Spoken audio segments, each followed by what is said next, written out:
Some brands offer you low finance, or cashback, or servicing. Renault don't do ors. We do ands. The Renault Kadjar with 1.91% APR and €1,000 cashback and 3 years servicing, saving you thousands. Renault, the brand with the ands. Visit your local Renault dealer. Finance is made under a hire purchase agreement. Terms and conditions apply. Deposit required subject to lending criteria. See Renault.ie.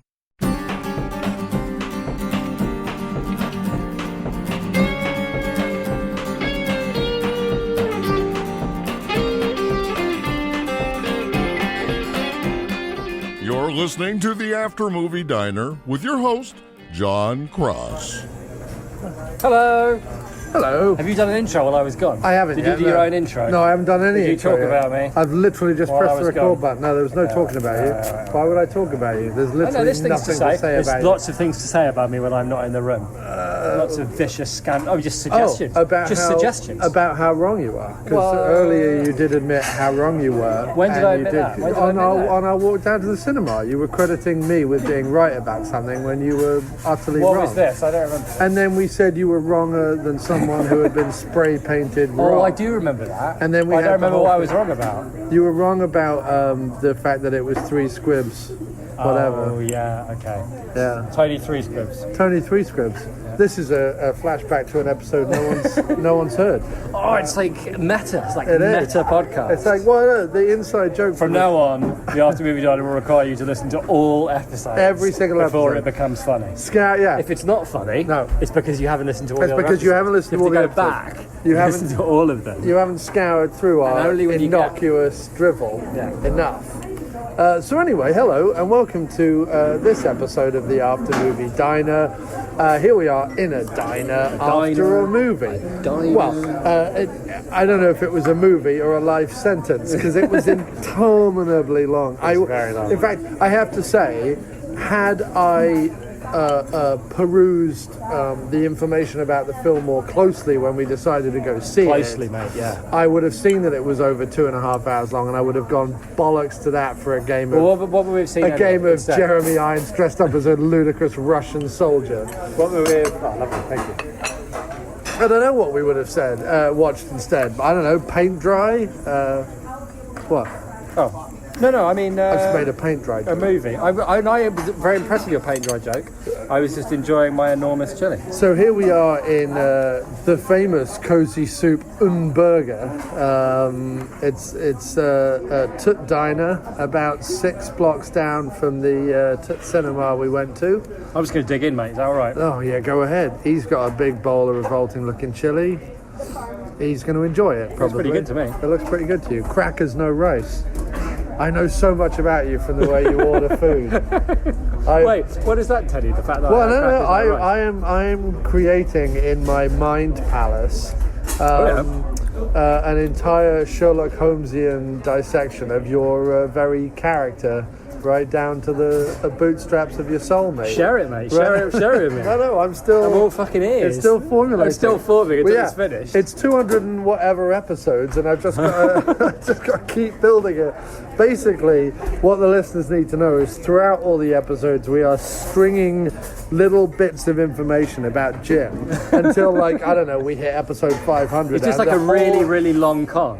It is. And like And then- eventually yeah. there'll be a bit in the flashback where they explain when you go on over it, there'll be a bit of going, and remember how you liked the chili? Yeah. And I'll be like, oh no, the chili was key to the whole scheme. Once we get to episode 500, which, by the way, literally only you and I will listen to at that point, there will be some big reveal, and it'll come. The whole walls of reality, mate, will come crashing down. About time, mate. That's About time. The walls of reality been up for too long. They've been not crashing down for too long, in my opinion. So why don't you tell the listeners what fucking movie we saw today? We went and saw Red Sparrow. Red Sparrow. Or, if you were Ray Winston, Red Sparrow. Red Sparrow. Red Sparrow. Red Sparrow. Red Sparrow. Oh, it's Red Sparrow. Red He's Sparrow. coming back. And round the track, it's Red Sparrow, followed by Cockney Lad. I think a little bit of Ray would have been all right in this movie. Yeah, Ray would have. Okay, so- Winstoned it up. so- Wait. right, sorry. Hang on a second. Red Sparrow, or also known as Black Widow. Well, not really though, because she never becomes like a kick-ass. Thank you very much. They never become like a kick-ass martial artist. What's funny is when someone said to the director, what do you make of all these Black Widow comparisons, considering Black Widow, Red Sparrow, like it's just a bit ridiculous, right? And he went, I think once people see it, they'll realize that this isn't an action movie. It is incredibly violent, but it's a thriller, it's a think piece. Plus, it's based on a book. And I'm like, so wait a minute, what you're saying is the book stole from Black Widow, and then you stole from the book. What he should have said, the way to define it would have been really easy. He should have gone, don't worry about it. It's nothing like Black Widow. For a start, it's 2.5 hours long. And secondly, it's interminably dull for at least 2 of those hours. That way, he could have gone, no, let me arrest your fears. If Marvel ever make a Black Widow movie, it will at least be 60% entertaining. Even the worst Marvel movies are at least 50 to 60% entertaining. This one, on the other hand, will bore you to tears, mate. So therefore, because of that, it can't possibly be related to Black Widow at all. I quite liked it. We should do at least a brief before we just embark on our argument as to why it is or is not good. All right. We should at least talk roughly, vaguely about it. So clearly, you think people should not see the movie. Well, if you value your knees... Right. Well, I would say... Sorry, I said that with a hot chip in my mouth. If you value your knees... Chip, he said chip. Chip, as in I know. Potato chip. Well, no, not as in potato chip, as in French fries. There you go, you confused yourself there, didn't you? I've confused myself.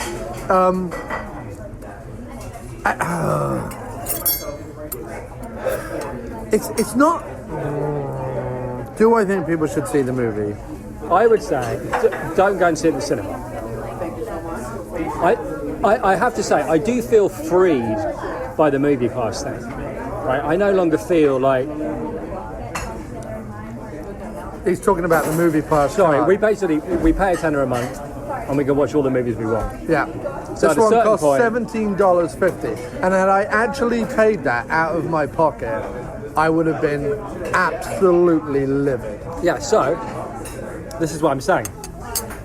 I now have a different attitude to things. So I feel a little less... The bar is a lot lower. So I would say, don't go and see it in the cinema. If it, crops up on Netflix or whatever, if you like slow, atmospheric, moody, nicely shot, kind of spy drama-y, intrigue-y things, then this is a pretty good one. There's no spy drama or intrigue at all. There's spy and intrigue. There's plenty of spy and intrigue. What's spy intrigue? They're all spying on each other and intriguing on each other, and she's in the middle of it. It's literally a movie. It's literally a movie where it's written where it could be everyone could be lying to each other, or everyone could be telling the truth. But that's good. That's a good. Hang on a second. Right. Everyone could be lying to each other. Right. Everyone could be telling the truth to each other. Some people could be lying. Some people could be telling the truth. And ultimately, and literally, it really, really doesn't matter to anything because at no point are we explained what the stakes are in terms of the Americans and the Russians, other than the Americans. Hang on a second. Other than the Americans and the Russians, right? And it's set in 2017, but or certainly in modern times, but desperately wishes it was set in the 1970s. Well, which, by the way, setting it in modern times makes little to no sense because, again, the so-called stakes that are in play don't exist in the same way in 2017. And so that's the first thing. The second thing is... Wait, hang on a second. And then the 33rd thing, no, I'm not. We could be here forever. Hang on a second. All right. So therefore, the true stakes are the personal stakes, and you'll go into this with the plot, but the true stakes are the personal stakes for her, for Red Sparrow, and what she's ultimately trying to achieve, right? And that particular plot thread, i.e. the uncle, could have been wrapped up in 90 minutes. Look, I don't just... So anyway, go through the plot and... All right, I'll go through the plot. Jennifer Lawrence, ballet dancer in Russia, niece of somebody high up in the security services. She stops being able to be a ballet dancer through some sort of nefarious means on the part of number 2, I guess. Her co-stars. And finds herself, the uncle gives her a deal because her mum is sick and they live in an apartment paid for by the Bolshoi Ballet, and her mother's medical care is paid for by the Bolshoi Ballet. So the uncle says, do one night's work for me, and I'll pay for your mum and the apartment. So she goes, all right. And he basically says, take this bloke, do what he wants, but swap phones. That's all you got to do, right? That's it. Phone swap.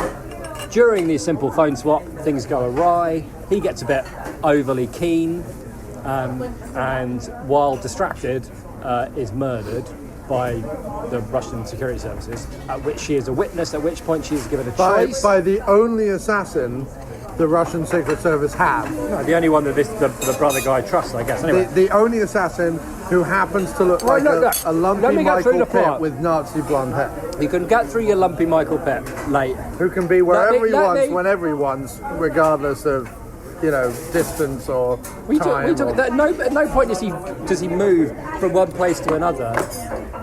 He shows up repeatedly in lots of different places. Anyway, people do. Right. Anyway, you'd think they go, why are we... Stop derailing the plot. All right. You can complain later. Let me get through the plot and then you can start complaining. Oh, it got a little bit tense there, Murray, didn't it?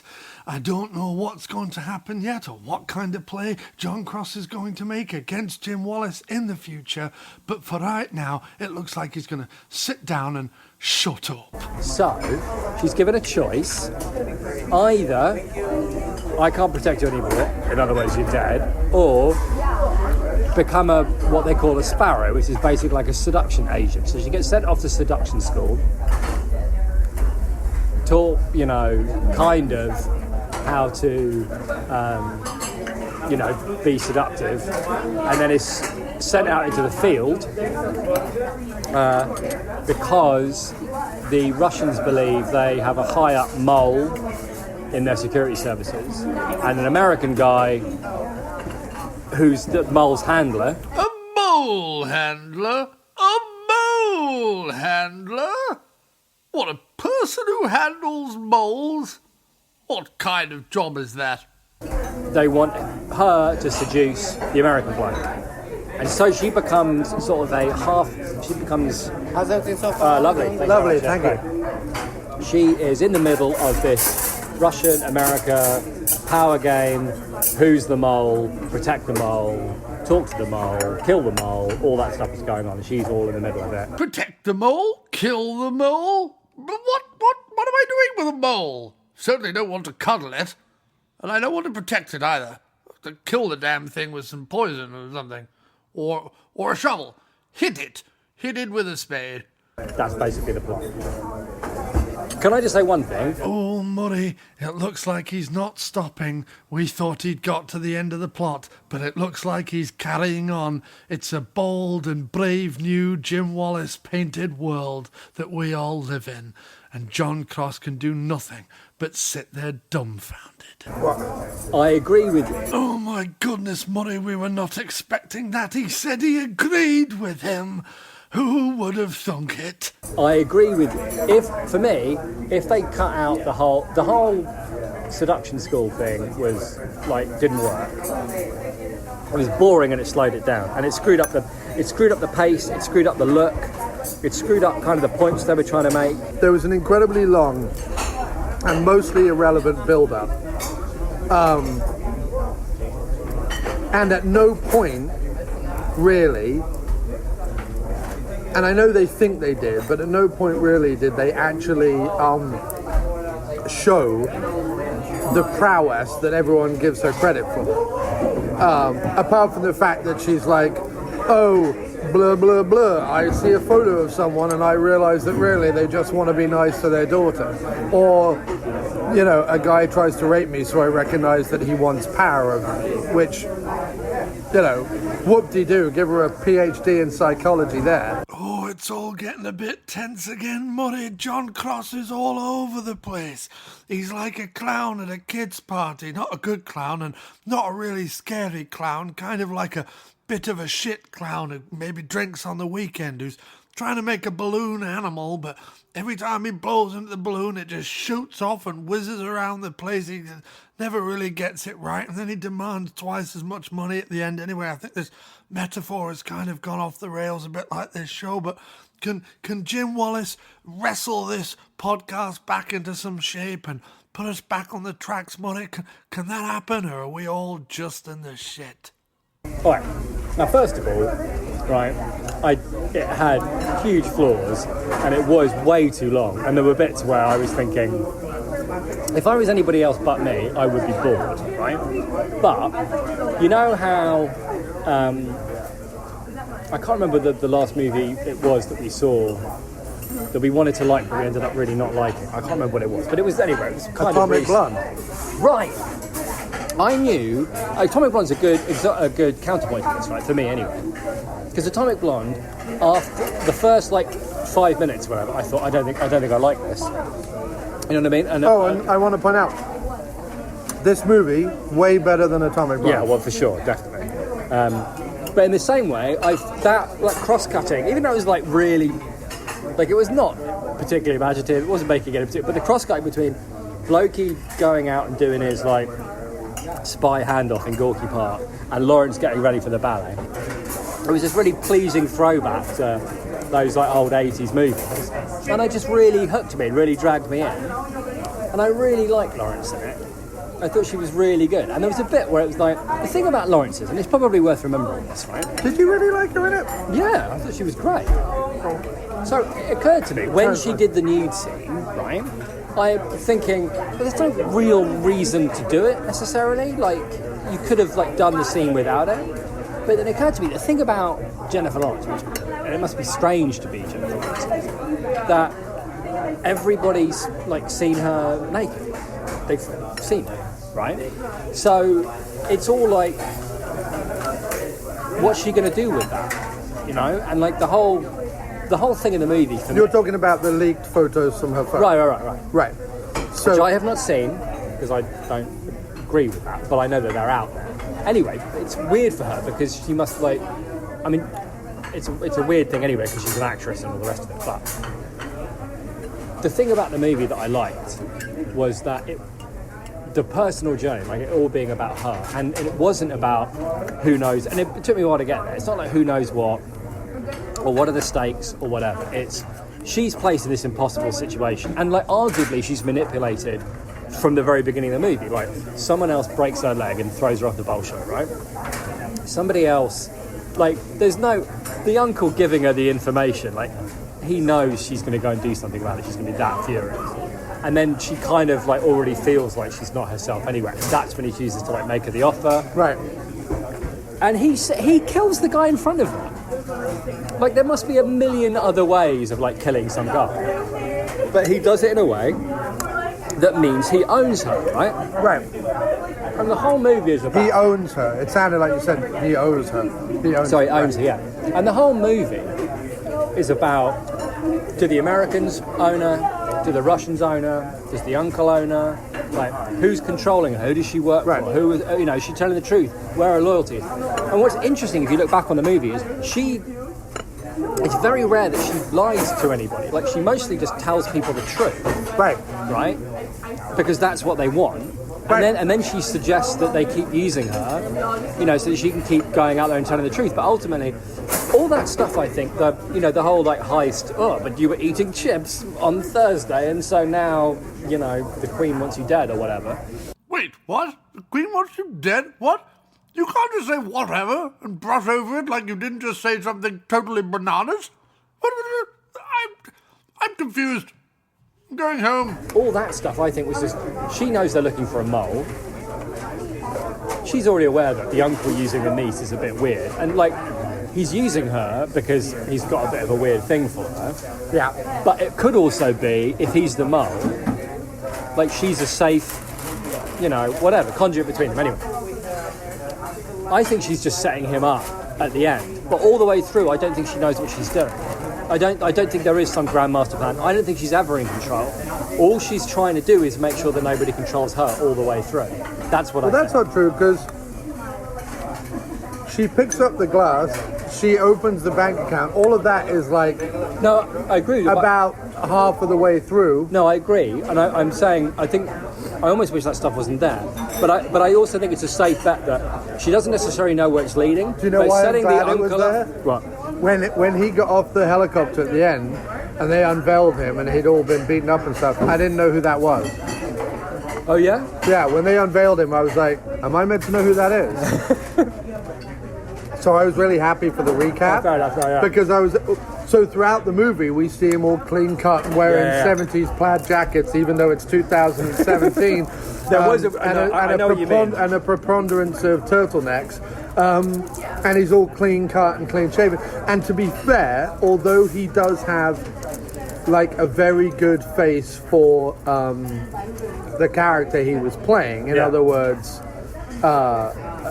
fairly innocuous, but that level of innocuous where you're like, okay, it's also a bit insidious. Like it was kind of 50-50. That does mean that the moment you like ruffle up his hair and give him bruises and a bit of mud on He him, does think a different I'm person. like, who the fuck is that? Like I just don't know who that is. Put a bit of tracksuit and he's nobody, which is kind of interesting in its own way. But I do take your point. I do, I am, yeah, that was delicious, thank you. And I do think, in a little way, it spoiled it for me, except that it does make sense that all anybody wants is the mole's name. That's all anybody wants. Right. And she's just setting that up. No, I do think that the power of the movie, or at least the thing that I enjoyed about it, was coming to realise that she wasn't playing some big, game where it turns out in the end that she was in charge all along. She's only ever just trying to get out from under people. Just like, everything's about forward momentum with her character. Yeah, no, it's so difficult. It's really, I know really what you mean, because the thing is, right, it's not that you're saying it's like shallow. Sure. It's not that you're saying it's like shallow or bad. It was just boring. And I totally understand where you're coming from. Because it was fucking long. So, to explain it to people, the movie is three things. The movie is people in rooms lying / telling the truth to each other. Yes. In very kind of like, were once ornate but now a bit run down Eastern European rooms. Right? Which is all very cool and groovy. The second part of the movie is actually exceptionally good cinematography of buildings, corridors. Yeah, it was very cool. There was a lot of corridors, like right down to like the red tiled corridor he walks down at the beginning, to the corridors at the ballet, to the corridors of the apartment building she was in. Like, and it was filmed. Those bits were really, really good. Oh yeah. Thank you very much. Thank you. So there was a lot of talky. There was a lot of, and then the third aspect of the movie is unflinching and completely unflinching, very hard R rated, either nudity, violence, or violence and nudity combined. Yeah. And at no point in a way that is particularly titillating. No, it's not sexy violence. And at no point is it... It's not cool either. It's not... I haven't gone, and been unable to look at the screen. I can't even remember. I did it so many times in that movie. It's squeamish, unpleasant, graphic violence, but not in a, oh, look how graphic we're being, but just in a way where you're like... was when he put the cloth... The guy was on like torturing her, and arm, he's like, and then he did it on her face, and then he put it on her head. I couldn't even. I'm sorry. Would you like more hot water, sir? No, I'm fine. Thank you. That one bit of just putting the cloth on top of her head, I couldn't even look. It's cloth and a club, and I know it's not happening. It's not like blood or gore or anything. He's just going to hit her with a club, and I couldn't look. It was too much. And it is okay. No, you're fine. You're fine. No, the thing that really bothers me about it is that It's fine, be you bothered. have to go, oh, well, it's such a brave performance. And because it is, I mean, it is, okay? So there's two things about Jennifer Lawrence's performance, especially the nudity and especially the violence. The first thing is it is a very brave performance. It's not... I know, I found myself thinking that and then going, I wish I hadn't thought that. Right, it's not comfortable nudity. It's not pleasant, and she definitely sells the fact that what she is having to do and what she is undertaking, is as horrible as you could imagine it being. There was some weird like Weinstein overtones to some of the. Do you know what I mean? Did you like feel like in some of her interactions with the blokes? There was like that kind of Weinstein-y thing of like these blokes in power. Oh no, there was so that's another thing that we can talk about in a second. But right. Sorry, going back to my train of thought. Yeah. Sorry. No, go for it. So it is a very bad. But I also had the feeling that you had throughout the movie, or certainly the scene that you're talking about, the where she confronts her would-be rapist in the Sparrow school, where she is completely naked. Not in a sexy way, in a completely like, oh my goodness. No. What was interesting? She's a very beautiful woman, but it's not sexy. And what was interesting about it was that those photos were leaked. It was a big public mess, and it was horrible. It must have been a horrible invasion of privacy. And what is interesting about the movie, and what I can't deny about the movie, is that this was definitely her owning that, and owning her body, and owning her performance. And it's her movie too. And it's totally her movie. So the thing is while I really can't recommend the film because it is too long, and I do have some issues with it that I can't quite vocalize. The one of the things about it is that you can't deny the braveness and the strength of her central performance and the things that she is asked to do in it. I presumably agrees to it, because one thing I found out was the director has directed 2 of the Hunger Games movies, so she obviously knows him and feels comfortable with him, I would assume. I know that for that ballet scene at the beginning, that's like 6 minutes long or whatever, she went to ballet school for 3 months. Yeah, just to learn how to do it. And like, if she was like, if the studio were like, listen, we need you to be in a movie where you take your top off, like, she's not going to go to ballet school for 3 months. I mean, like, clearly she cares about the movie. Right. And no, I completely understand. I would imagine, and I don't know this, but I would imagine she picked the director, not the other way around.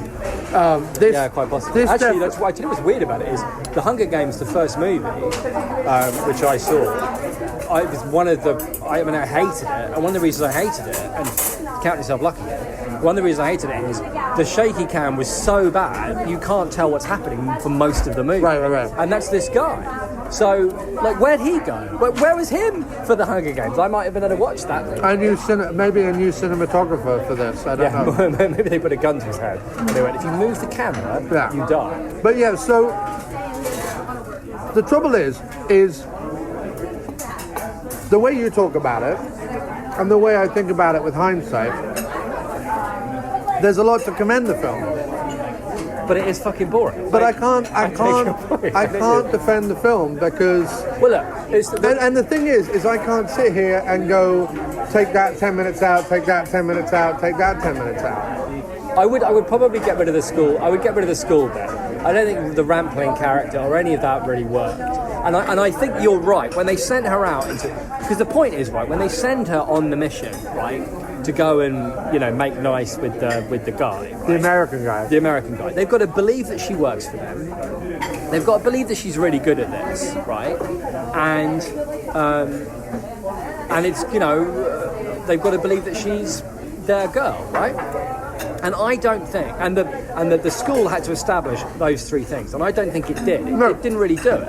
So do you know what it didn't establish either? It's that there was no one else that was any good at it either. Like there was no one in the school who was any good at anything. You're right. They go. You better be careful because everybody's so good. Right. This, you know, you'll Even never the bit survive. where they were running along and she's looking at the guys doing target practice and stuff. First of all, we never saw her do target practice. No. Secondly, apart from the running, she doesn't do anything physical. We only know she can take care of herself because she beats up her rapist in the shower. But and that's fine because she's not really called upon to be an action star in the rest of the movie. However, even the running or anything like that was half-assed. Every time they were asked to do anything sexual, which Rampling tries to get everyone to like do something grossly sexual just for the sake of being demeaning. and demeaning, no one does it. No. And it's like, well, she's like a terrible. Yeah, you're right. She's a terrible teacher. Yeah. They're all terrible students. You wouldn't be able to pick any of them. I agree. To be... I would be interested because, again, if it's a book, the fact that that's in there means I can only assume it's a fair old chunk of the book. You know, there's probably like a little bit of the bit, and then there's probably like half the book is the bloody school where she goes through that, and then she emerges from it. Right. But what's nice about, like, I feel like where they're coming from, because what was nice once that was out of the way and she was out in the world, what I liked was she didn't really know what she was doing, and she was like flying by the seat of her pants. She was like making decisions on the hoof, and she wasn't like a master spy, and she was just trying to figure it out as she went. No, but what we learned What we learned from the opening scene where she's trying to get, not the opening scene, but the scene where her uncle sends her to seduce the wealthy Russian guy, where this all starts. What we learn from that, and then what we learn again when she meets the American guy at the swimming pool, is that when she's caught out, when someone goes, hey up, it's a bit weird you're here, or I saw you on the tram and you've dyed your hair, like you're not that good at whatever you think you're doing. Right. Her strength, if she has any strength at all, is being able to, like, on the hoof, come up with something that they want to hear, which we see twice, or at least twice, if not more so. Charlotte Rampling, Jeremy Irons, and her uncle all repeatedly say it about her like 500 times. You know, now I'm convincing myself again how crap the movie is. I keep going. It's one of those films where I keep going back and forth where I'm like, God, everyone wore turtlenecks and whatever. But at the same time, you get scenes where they're in the most 70s cinema that has ever existed.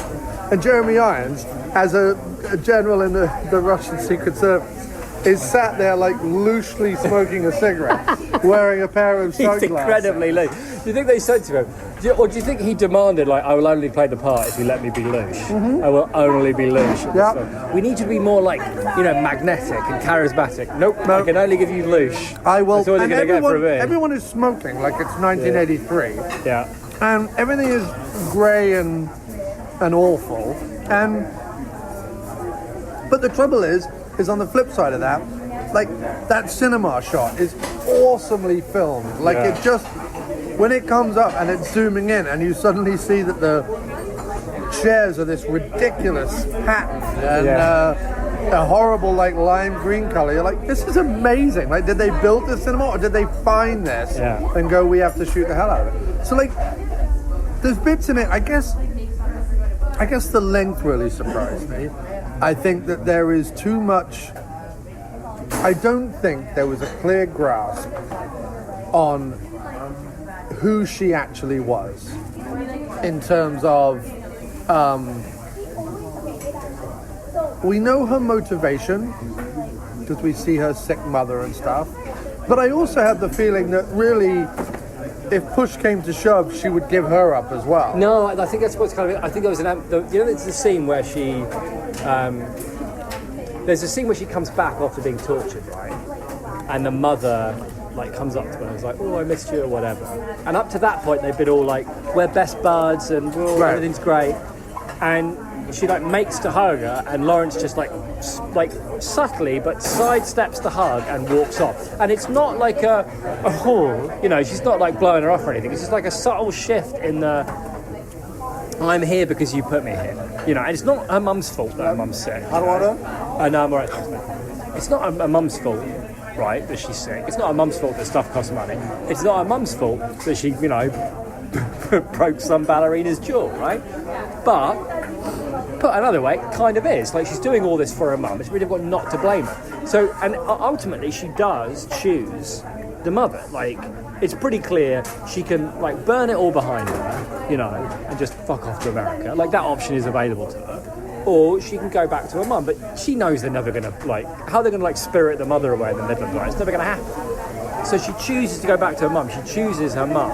Right. But she has when she calls her up on the phone, and she's really, like, happy to hear her voice initially.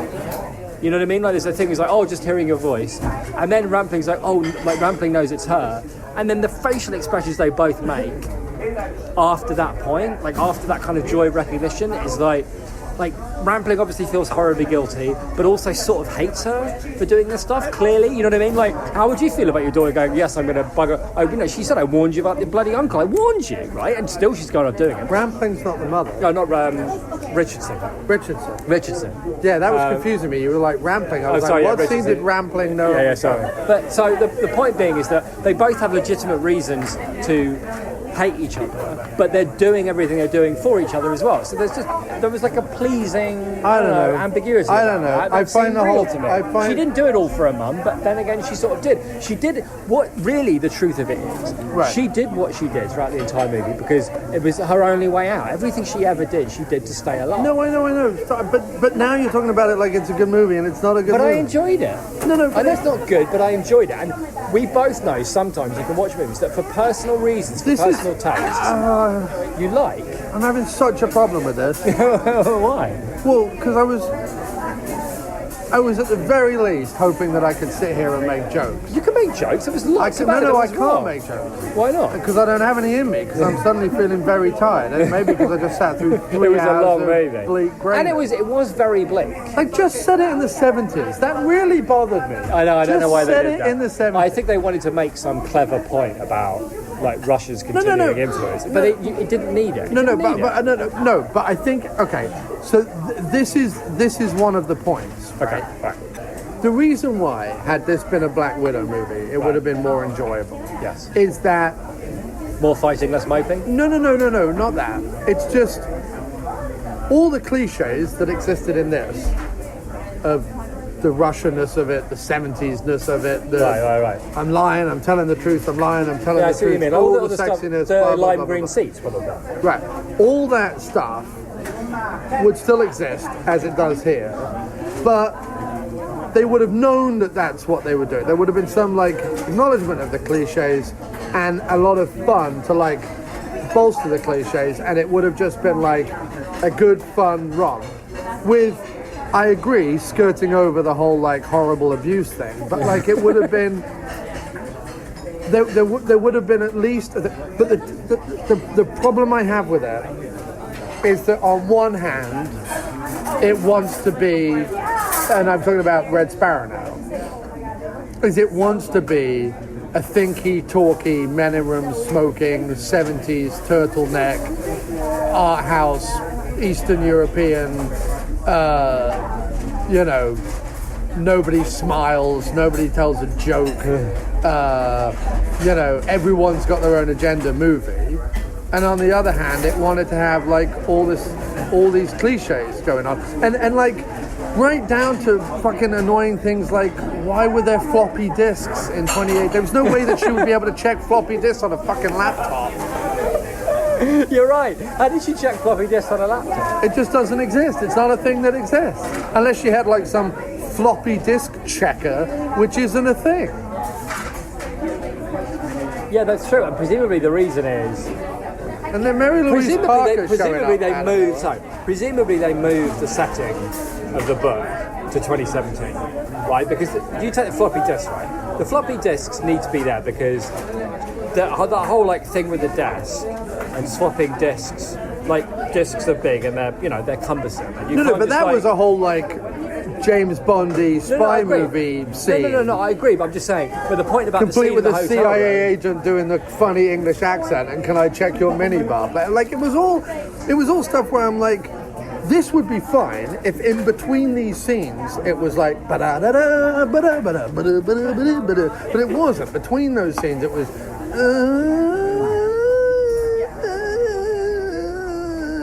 horrible violence, sexuality, and then it's the more drawn out, like, let's watch him swim a couple more fucking lengths, like anyone cares, right?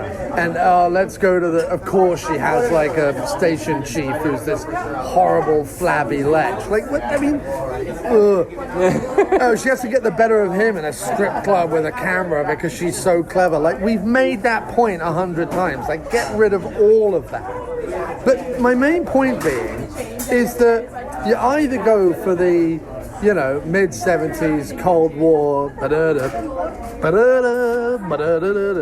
movie about like the hoary cliche of, oh, we've taken Russian children and turned them into super spies, or like you tell this like engaging, personal, dramatic story, which would all be very well. Sorry.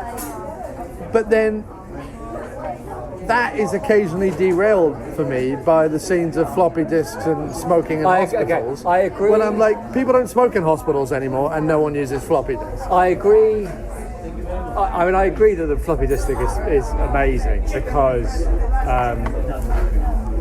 Also, because how do they turn the floppy disk? The idea that there would be missile codes or whatever she was meant to be selling them on some fucking floppy disk with an elastic band wrapped around it, like she just picked them up in a 1978 Staples. Like, what the? I mean, it was. So this is what I mean. Now, on the flip side of that, going back to what you were saying about the whole Weinstein Me Too thing.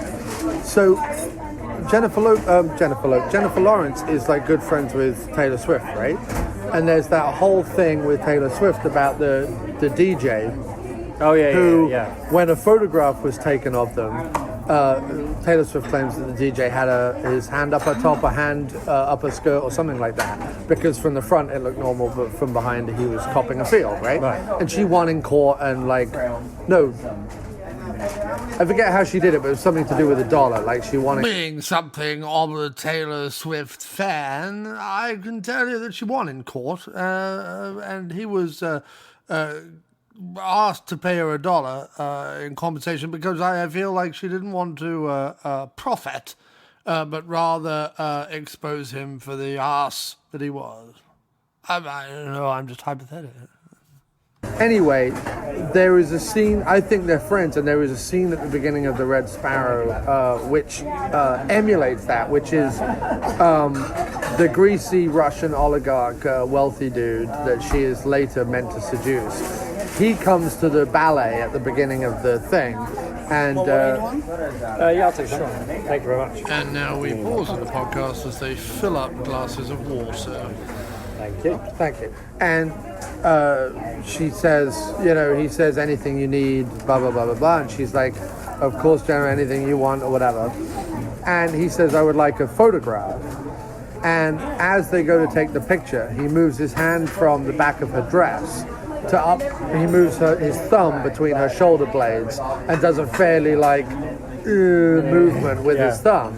And then you see like Lawrence's face where she's posing for the photograph, but also you can tell like, I don't like that feeling, right? Right. And there's two things there. So first of all, that's definitely a nod towards like what's going on at the moment, and all power to it.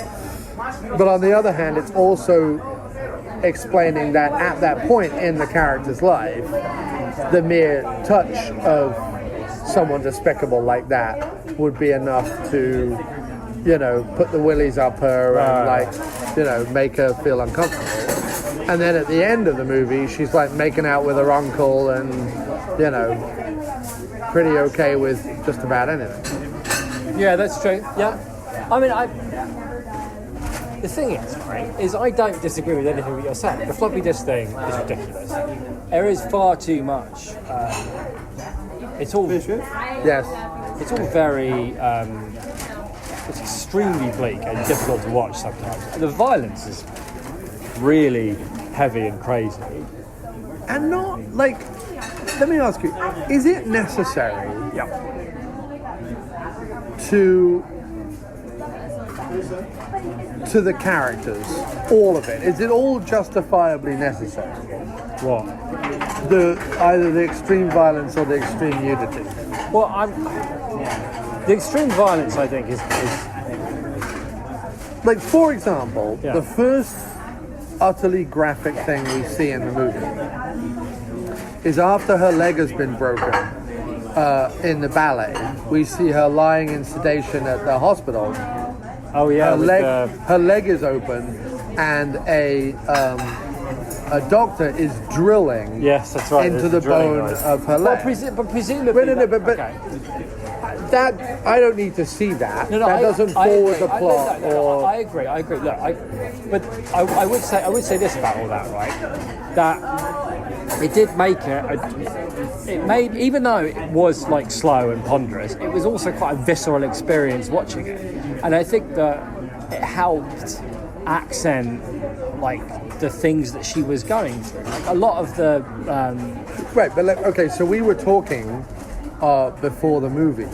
About the impossibility in action movies where a young woman or a diminutive, smaller person, whether it's a woman or a man, hits a much, much bigger person and they like go down. Gentlemen, Right? Yeah. would you like anything else? no, that'll be No, it for us, thank you. mate. Thank you. Right? And this is what I would say about that, right? So the cynic in me says this. Yeah. If we're going to distinguish ourselves from Black Widow, right? And I don't know, I haven't read the Red Sparrow book. But the one thing Marvel isn't going to do is ultra-violence, right? And also, if we want to take this, let's be fair, slightly cliche story and make it a little bit more realistic and gritty and whatever. Right. There are two things we can do. One, slow it right down and make it, and seemingly make it all about like the thoughts and the machinations and the emotions of all the characters. Let's slow it right down and make all of it. And the other thing we can do is put quote unquote realistic violence in. Right. There are two things we can do to distinguish this from the kind of cheesy hokum graphic novel that it actually is. The problem with that is that there is also sequences in it where Jennifer Lawrence, and I'm not saying that she's not a strong, empowered woman, but with one swell clobber takes out guys much bigger than her. Well, when does that happen? It happens with a rapist, and it happens with... No, but to be fair, she takes a shower.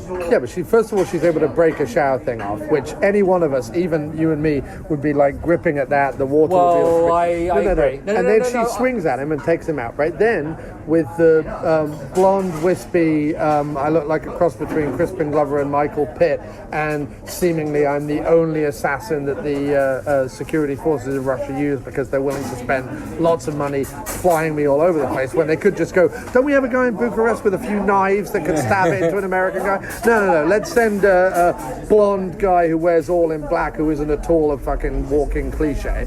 Let's send him. That guy, she just hits him with a skin grab. I don't disagree, but okay.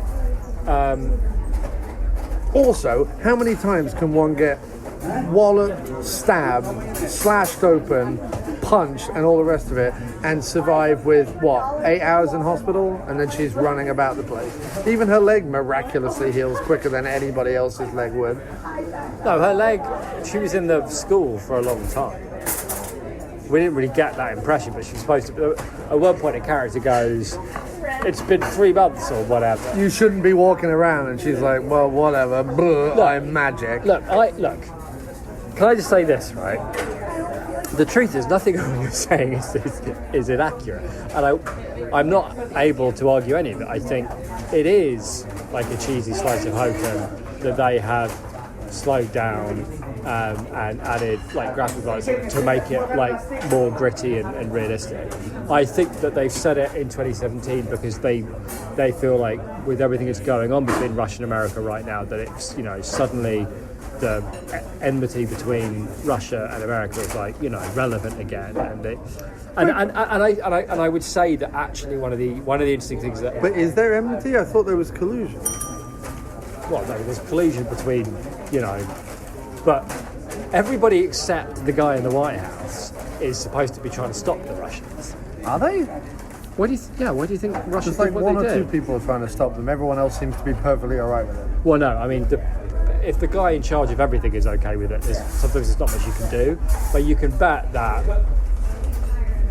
I mean, I'm going to go ahead to say that. No. The reason why I'm saying this, and I don't want to go down a political rabbit hole. Right. The reason why I'm saying this is that there is no tenuous allegory or metaphor between this film and what's going on right now. There just isn't. No. I disagree, because I think that the point they're making when this whole thing about we send these, the Cold War is over, but we still fight, and we're still, we're going to be like, that's how Russia think of themselves. You know what I mean?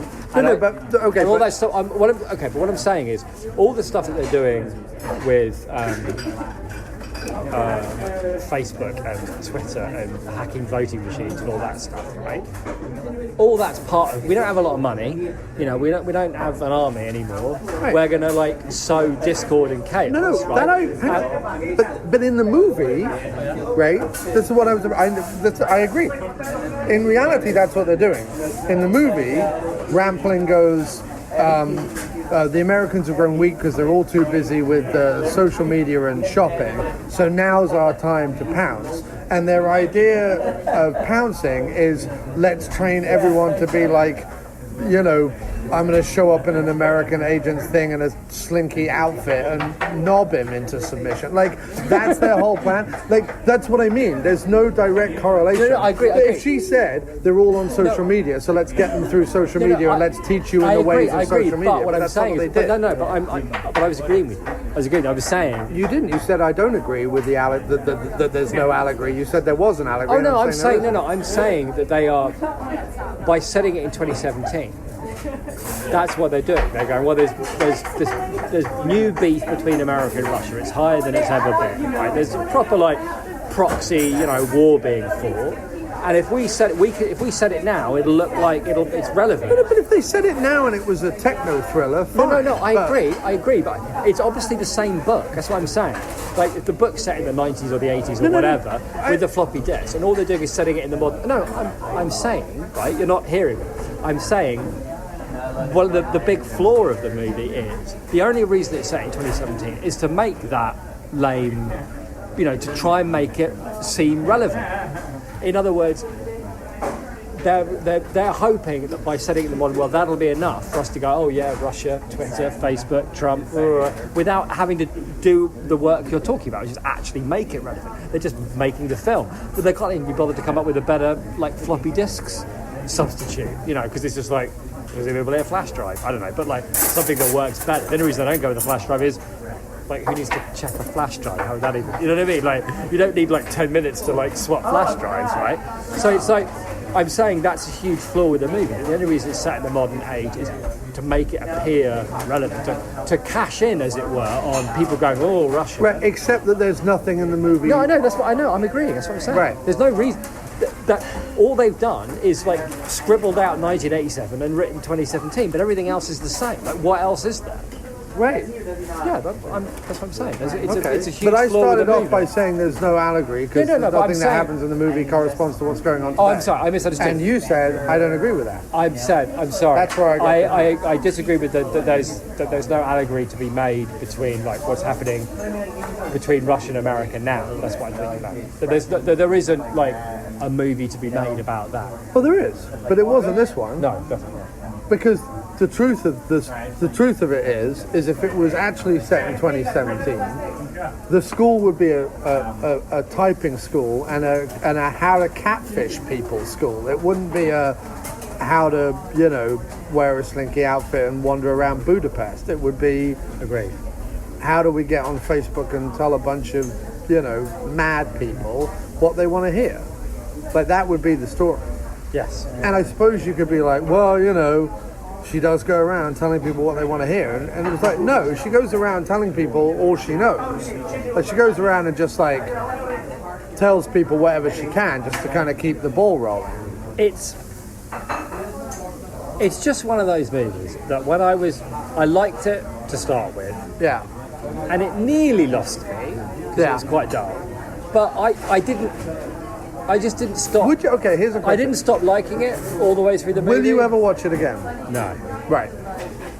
No. If I was going to be brutally honest, and if I had to recommend it to people, I think it would have worked better as a TV miniseries, as 5 or 6 45-minute long episodes or something. The only thing I would argue against that is by about the 3rd episode, you'd be like, I'm sorry, what? Like, what's going on? No, at least with a single consolidated movie, and especially being in the theatre, you had to just be like, okay, this is what's going on. Like, you just had to, like, keep following. Yeah, I guess what I'm saying here is that I can't sit here and say that a movie where one of the big, dramatic set pieces is her pretending to check floppy disks on a laptop that's blatantly too modern to accept floppy disks is, some kind of modern classic. And I don't disagree that the only reason it's set in the modern age is to try and cash in on what happens to be happening around, and with very little, as you say, thought for actually how to update it and make it relevant. It's just like the same thing. I don't disagree that it is just like a bunch of spy cliches that, if you stuck them in a graphic novel, you'd be like, whoa, how brave. And if you've slowed it right down and made it ultra violent, it looks like an art house thing rather than, what it is. But I like Lawrence. I like louche irons. I even like potato with a beard. Who's the guy? Oh, he's so bland. He's so bland. I know, but for some reason I think his name's Jeffrey him. Bland. I think that's his name. He's not quite Blucas Bland, but he is up there with. Nobody is Blucas. But I mean, listen, again, I'm watching him and going, I know this guy's bland, right? I know he's rubbish. And the people are like, oh, but he's so handsome. I'm like, no, not like that. No, he's got a potato. He's a potato with a beard. He looks like 45 and she looks 19. Yeah, he's a 45-year-old potato with a beard. And I'm watching it. It's a very curious experience, right? Because I'm watching it and I'm thinking, I know he's boring. I know he's bad at acting. But for some reason, I'm quite enjoying it. I even quite like his character, right? But it's one of those things where... I can't explain that. It's literally inexplicable. But how in 2017 and 2018 are we still going...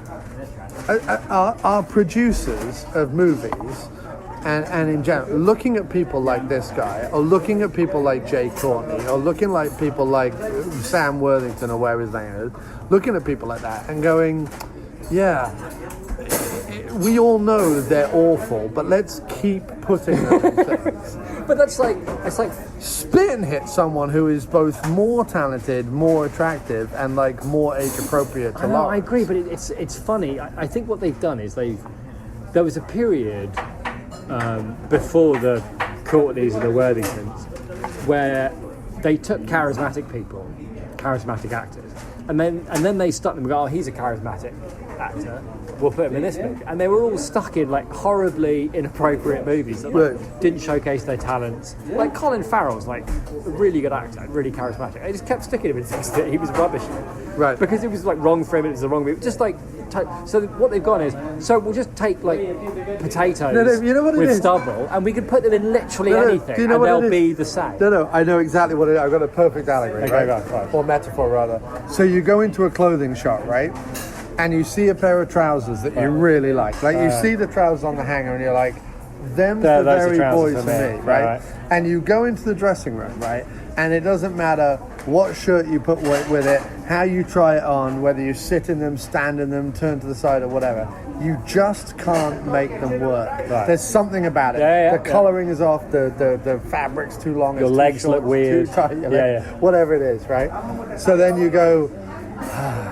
and you go find a pair of like black, blue, grey or beige Dockers and or chinos that are awful, but they fit, but they're trousers. Comfortable. And we're walking around and nobody's arresting you. Right. So you're right. So Sam Worthington or this guy or whatever his name is are the beige Dockers you resort to because the ones you'd really like to be able to wear and pull off. The ones you'd like to be able to pull off. You cannot. Just can't make it work. And I think there's a huge market out there for like the bland chino actors of America. Right. Because you can put them in literally anything. Right. But I'm sitting there and I'm thinking, I know. I'm sitting there watching this movie and I'm thinking, I know this is boring. I know that like this is driving you insane. It's so boring and so long. And I know that her Russian accent is like just incredibly dodgy. Well, everyone was. I mean, where was Irons from? Because Irons wasn't Russian. Irons was just... He was from Lushestan. Irons was like weirdly Swedish. He was like, I am Jeremy Irons. So, Jeremy, ready to go? Do you want to take the glasses off? No, these... we didn't... Red tinted... You look like a South American dictator. Yeah. That's why I'm wearing it. Right. Maybe you could... Why don't we try seeing them off? Yeah. Nope. And why is your Russian military tunic like open at the top? and like why are you constantly like smoking? He could have cigarette? used a beret. Could have used He a could have beret. buried up. But it was. I just... Sometimes you watch a film and you know that it's not very good. No. I know what you're saying, and I agree with you. Listen, It tickles you. It tickles you in the right. It tickled me in the right places. I didn't come out of the movie angry. I didn't come out of the movie. No, that's true. You came out of it tired. I came out of it tired and exhausted. But I didn't come out of it bored, and I didn't come out of it angry. And I'll say this: I'm glad we went to see it. Yeah, me too. And there are like. There's some really good shots in it. Like, there's some really good photography in it. And Lawrence does give it the beans. Like, you have to give her credit for this. Yeah. Which no one will. Everyone's going to, like, rip the movie to shreds. And whatever it was that she was trying to do in terms of her empowerment and in terms of her performance and in terms of her as a actor and I would imagine probably slightly behind the scenes something of a producer, even if her name isn't on it. And her name might be on it, I don't know. No, but I think you're right, because it's so obviously her movie. But, like, whatever it was she was trying to do to put her stamp on things, after doing some... she's been doing some really... From a very young age, she's been doing some very mature roles. I really like very it's a general rule. Performances. Like and she's a weird, because on one hand she's starring in the Hunger Games, and on the other hand she's doing, American Hustle or Mother or whatever it is.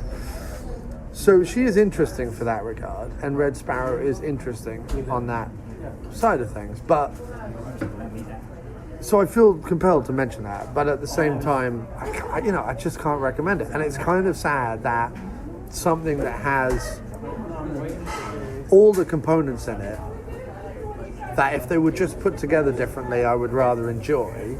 I do see what you're saying about, because I think if you're honest about it, it can be tough when you're using, because what we're talking about is, right, basically, do you use like the cliches of a genre? You can either like use them to deliver another story, right? Right. Or you can just like celebrate them and have fun, Right. Like. And if you made Black Widow, then it would have been the latter, right? They would just like use the cliches, celebrated them, had fun with them, and it would have looked great. It would have been a great movie. If nothing else, like this proves that if they could be bothered to make a Black Widow movie, they could really make a movie, right? Yeah. Or you do something else where you try and use the cliches of it to like deliver like a different story. And if I had one criticism of it, it's that I don't think they had, my biggest criticism of it actually is, I don't think they had like a single like firm idea of why they wanted to tell the story. Because I think it's okay when you use like cliches and stuff to like deliver something else. We should, I guess, pay, right? Yeah. You want to go 50-50? Yeah. We pay up at the desk anyway. Just remembered. You can use the cliches to really do something interesting if you have a firm idea of what that is, because then you can pick and choose and you use it. It's just like an understood delivery system, right? That's all it is. I can pare this down. Go on. It's way too long to be the revenge thriller that it actually is, because what it actually is a revenge thriller. All the other stuff is just hokum and subterfuge for it to essentially be a revenge thriller. So it's far too long to be a revenge thriller, right? Right. But there's not enough substance to the spy baloney, because there's really no effort made to be like, why do the Russians care about the Americans, or why do the Americans care about the Russians? There's no real effort other than the Russians and the Americans. There's really no one thing. There's like, oh, there's a mole, but one presumes there's multiple moles all the time, everywhere. Like, Wait. I just woke up, but did he just say there were multiple moles everywhere? Like many more, like more than one mole? Dash it all, I'm going to need a bigger shovel. all I mean is, there's not some big political thing at stake, right? Right. So, or war. There's no, like, someone's not about to launch a missile or whatever it is. So, it's too long to be a revenge thriller with a twist ending, and it's not twisty-turny spy No, but I'm intrigue and whatever. No, because I'm going, in order to sustain I'm going further than that. its length. but I'm not saying that. I'm saying that, although I agree with you on both points, I'm saying if you're going to try and make something like more of an art house thing, more of like a study in, like trying to investigate some deeper theme. You need to want to tell the story. Which I think in this case, what they're talking about is how a young woman goes about discovering who she is and what she wants. Right. When that's most, I would imagine beautiful women, whether they're ballerinas or actresses or spies, are continually told what to do, what to wear, who to shag, all of that. Like, it's all like laid out for them. And I think what they're going for here is it's supposed to be a story of how a young woman, whoever she is, comes to learn what it is that she really wants, right? And how to use what she's got to get there, right? But because they've chosen a spy thing, where it's all, like you're saying, like there's revenge and there's subterfuge and there's who means what, there's all this, instead of accenting that central idea that you're trying to talk about, it just like confuses it, makes it all flim-flam, and it gets lost amongst all this stuff instead of you're right. it being like used to like follow that story along. Okay, that's very interesting. We hadn't mentioned that before, and actually that's... Yeah, we hadn't talked about that. We sort of recognized that Jennifer Lawrence's performance was, brave, and we equated it to reality. But like in general, you're right. If you look at it as a story of any young woman, and what it, first she dances, and what but what it must be like, just for any young woman, what they go through, the abuse they suffer, and the fact that ultimately the only road that seems to be to get ahead is to become this, like, manipulating, play them at their own game type person. And so that's interesting. Okay, so that's the metaphor of the movie. Yeah, but the problem is, like you're saying, all this stuff around it. Right. It doesn't help. Everything should be about smoothing the way for that message. Like if you make it a detective story, you put a murder at the end, so that you can go, aha, the murderer. But really, you're just delivering this other story that you want to tell. Yeah. Like Cracker is never about who did the murder. It's about like what's going on with Robbie Coltrane. Right. You know what I mean? Like it's like that's what it's supposed to be. But if what your story does instead is just make everything confusing and nobody knows where anybody stands or what anybody thinks. That's good. It's Okay, just like, so no. But now you've. Okay. Oh, now you're being interesting. No, because you've made me think about it, and it does fulfill my old adage, which we kind of talked about with Ganja and Hess, which is that the more serious you try and make something, or the more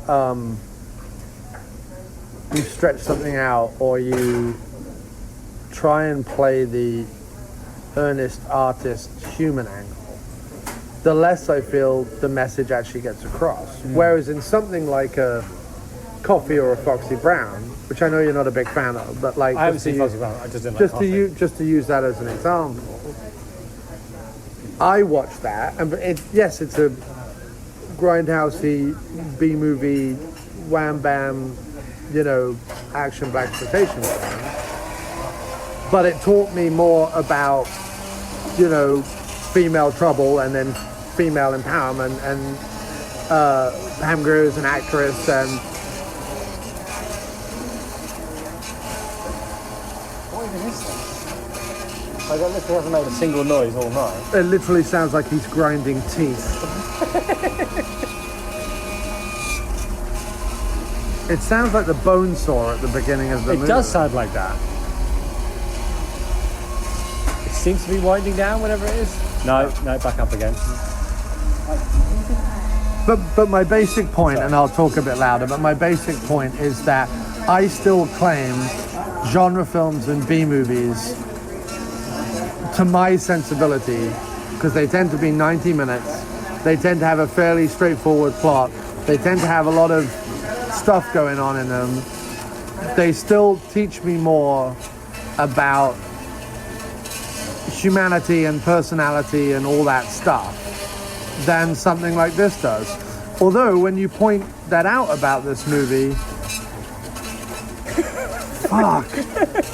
They're really shaking that milk. Although when you point it out about this movie, again, it does genuinely add another interesting layer. Not enough to get me to ever watch it again, but I agree. I wouldn't either. But I think it does come back to what we said.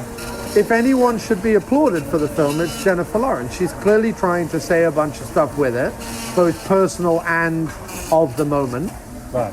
And I don't think the of the moment thing is the Russian American thing. I think the of the moment thing is the Me Too thing. I agree. And I think that is indicated, now I understand it, that is indicated by the thumb on the back. Can't be serious. I agree. Well, let's end it that, because I think we both made our point. Is this a diner or a dentist office? That's what I want to know. Sounds like it. And on the After Movie Diner this week, I've been giving Jim Wallace a root canal. Next week, I'll be talking to Herbert Lom and giving him 3 fillings. And taking... Here at the After Movie Dentist. Thanks for having me, man. Oh, it's all good. And no, actually, do you know what? I think you've won me around. I think the sad thing about this movie is that not enough people are going to like it, get it, or see it. Yeah. And I think that that's a shame. And I'll go back to saying what I was saying before, which is if they'd made it 90 minutes. Yeah. And set it in 1987. And set it in 1987 and put a bunch of... Well, just kept it the way it is. Set it in 1987, strip it down to 90 minutes. I think you could have told the same story. You could have had the same journey. Yeah. And I think we would have got a lot more out of it. Yeah. And I also, now that I think about it, the thing about the school doesn't need to be in. That's too heavy-handed. If that's what we're talking about is the metaphor. If that's the message of the movie, right? Then that's like something that she learns. You know what I mean? Like the most powerful moments for it is when she like acts, because like that's what she has to do in the moment, and it's like her decision. It's not like she doesn't listen to anything Rampling. Nothing Rampling says or does in the whole movie is like relevant at all. So that also, it would almost have been better carrying on the theme that you're talking about, for her to have her empowerment moments, both of which happen in the school. Yeah. For her to have her empowerment moments later in the story. Yeah. The problem is she has these 2 big empowerment moments, and then we go out into the streets of Bucharest and Russia and wherever, and she's back to being sometimes empowered, sometimes vulnerable, sometimes out of her depth, sometimes in her depth, sometimes being abused, sometimes like the ultimate empowerment is the ending sequence where she finally gets the better of a family member. Pretty much everybody. Actually. Yeah, she gets the better of everybody, but like, it doesn't quite work, does it? No. I've gone back to going. It doesn't. But look, if I'm honest, I think your summary is best, which is there's something interesting there, but it's buried underneath some bad decisions. And I think a couple of them would have been studio. I think the studio would have pushed for 2017 for the Russia thing, because I don't think the people making the film are that committed to that idea, clearly. No, they dress everyone in retro clothing. If they'd been set in 87, other than the mobile phones, right, and the laptop, it could have been 87. Which no one does anything on the mobile phones. No, that's what I mean. Like, it seems to me that might have been like a studio thing, because it's like, it's cheaper and we'll make it relevant to this Russia thing happening now. That's a story now, like Russia. You know what I mean? Like, I don't think the people making the film give a shit about that. Whatever they need to get the damn thing made. It doesn't quite work, but it's interesting. And just personally, when I was watching it, I did, and I wasn't sitting there going, "Oh, what a brave examination of the B2 movie." I was going, "Well, this is a bit of a bonkers spy thriller that Lawrence is giving the beans. I'm quite enjoying it. Yeah. You know, I like the way it looks." And that was really my only. And there's only after talking about it that like we come across this stuff. But mostly, I kind of enjoyed it. Right. But also, if anybody said to me, "Yeah, I saw it and it bored the tits on me," I'd go, "I completely feel your pain." Right. You know. I'm glad to the place where we got to. Yeah, me too, man. As always. I'm genuinely glad that we got to that place. Me too, man. Because I honestly did not know what I felt about the film. Yeah. And therefore I was resorting to being grumpy. Well, that's fine. Well, you're tired. Everybody gets grumpy when they're tired. I get super grumpy when I'm tired. And you came out of that movie not grumpy or angry or upset. You came out of that movie knackered. That movie knackered me. Yeah. And so afterwards you're a bit grumpy. It's like you basically just woke up from a nap that you didn't even get to sleep through properly. Yeah. You're a bit grumpy. Nothing wrong with that. Now we're all fine. Well, we're all fine because I think between the two of us, we've had a bit of a revelation and we've tightened up what we feel about the film. Yeah. I always like that. Yeah, me too, man. It's a nice arc. Agreed. And it's all part of the mystery that will be revealed on episode 500 of the After Movie Dentist. Of the After Movie Dentist. There's a new molar for you. You've been listening to the After Movie Diner with your host, Jon Cross. Support us at patreon.com/aftermoviediner. Or I'll punch you in the teats. Rate and review us on iTunes, Earthling.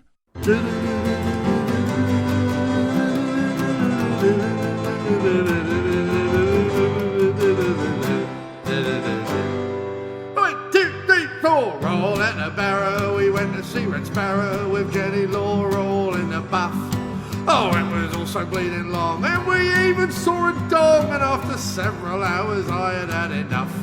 Oh, so we were selling porkies, old Blandy ran round Corky, and J Law broke her bacon at the ballet.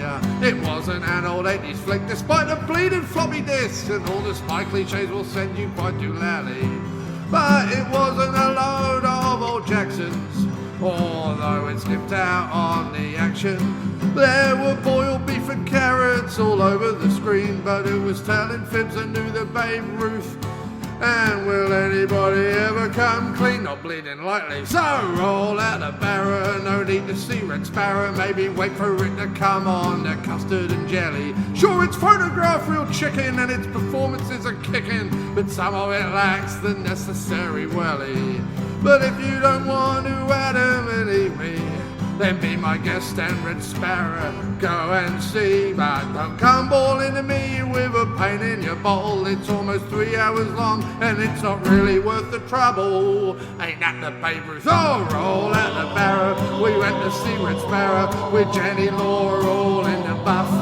Well, it was also bleeding long and we even saw a dong, and after several hours I had had enough. And who was telling porkies, old Blandy ran round Corky, and J-Law broke her bacon at the ballet. It wasn't an old 80s flick, despite the bleeding floppy discs and all the spice cliches, they will send you quite to